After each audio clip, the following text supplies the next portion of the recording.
Today, we're going to hit number 2 of the most important tools that every man needs to have in his tool belt. By your request, hands down the most requested, the speed square. So the speed square is one of those things that I just couldn't live without. One of the most important tools that I own. I just can't say enough about it. So there is a myriad of uses for the speed square. I'm just going to cover the top 5, the most popular ways that guys use them. And the first is being a simple square.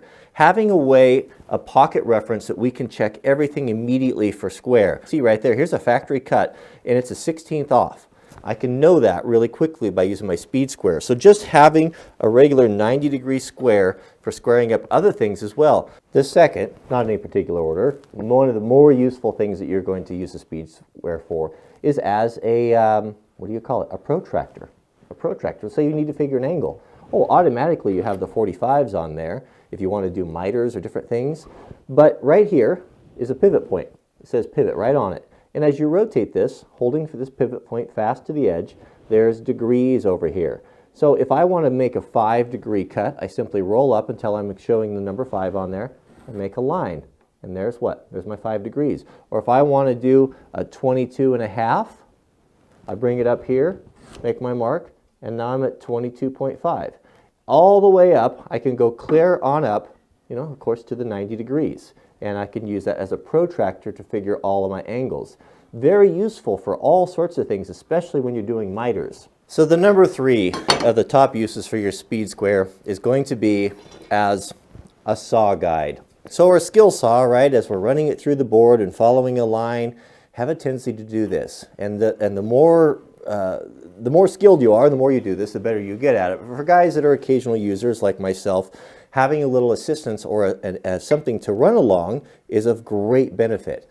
Pushing lots of pressure. I do not want this to move. I'll put this on my mark, line up my blade, and then when I'm ready to make my cut, I'll turn this in, make sure that I'm sitting up hard against my fence, and I'll run that through there, using that as a straight edge, as a guide to make a perfect cut.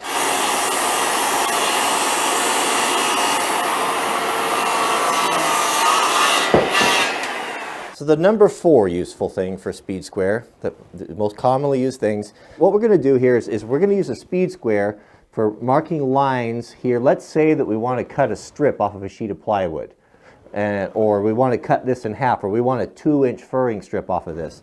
Right here on the edge we can see the graduated numbers. We go from 1 to 6 right there.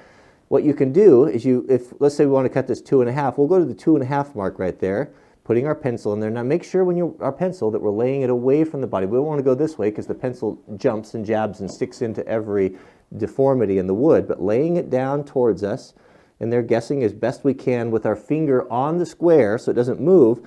I can run down the full length of a sheet of plywood or 2x or whatever, making that line, marking perfectly off that factory edge, that strip that I want.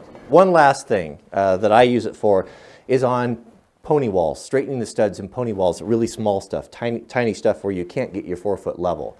This is not something you'd want to do on a full stud wall. You always want to use your level when you can, but sometimes, let's say you're just building a little wall that needs to fit up underneath something. How do you know if this little stud is sitting, if it's plumb or not?